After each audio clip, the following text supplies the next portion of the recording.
The first step of visual processing starts with the light waves that enter through the cornea. The cornea protects the eye and bends light, which provides sharper focus, and the thin layer that coats the outside of the eye. The light then passes through a small adjustable opening called the pupil.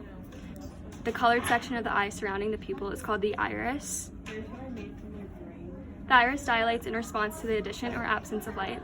The light waves then hit the lens, which is behind the iris. The lens focuses and projects it onto the retina, which is the back layer of the eyeball. The retina is the most important part of visual processing. It is a thin surface on the back of the eyeball that uses the process. Accommodation, which bends the light and focuses on objects near and far. The light must pass through all the layers of the eye and the retina, similar to a water filtration system, because then the information goes to the cells in the back and then out to the brain. Okay, so within the retina, there is the fovea, and the fovea is a small depression in the back center of the retina, and it holds the photoreceptors, which are rods and cones that detect the fine details and colors, and this is a zoomed-in version of them. And the retina is also made up of bipolar cells, which transmit information from the rods and cones to the ganglion cells, and the ganglion cells are the last part of cells in the retina that receive information from the bipolar cells and then transfer it to the optic nerve. And the back of the retina holds the blind spot, which is a space where the optic nerve leaves the eye and creates a spot where sight is not seen because there are receptors there. And the optic nerve then transmits the information into the thalamus, which sends that to the visual cortex and the occipital lobe. And that is for the processing part of it. And it is a cord of bundled ganglion cells that connect to the brain. And within the visual cortex, feature detectors work to analyze shapes, angles, and movement, and the optic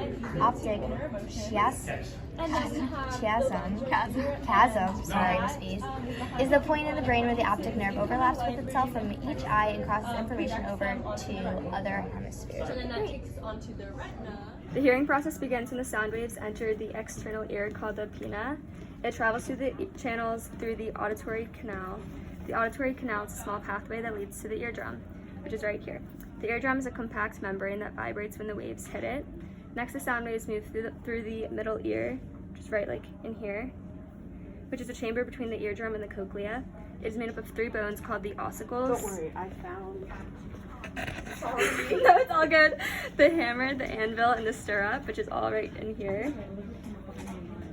They pick up the vibrations and transmit the sound to the cochlea, which is this snail-shaped object. Next, we have the eustachian tube, which connects the middle ear to the back of the nose, right here. Alright, so the cochlea is a tube within the inner ear that picks up vibrations and shakes the fluid that is trapped within the semicircular canals. And they help us maintain balance. And the cochlea's basilar membrane that contains tiny hair cells. And then we have the hair cells. They bend and shake with the vibrations and then trigger the nerve cell on the sides of the membrane. And these axons coverage the energy to the auditory nerve, which that then sends its messages through the thalamus, which then directs it to the auditory cortex located in the temporal lobe. And the temporal lobe holds the Wernicke's area, which allows us to comprehend the sounds we hear into something we can understand.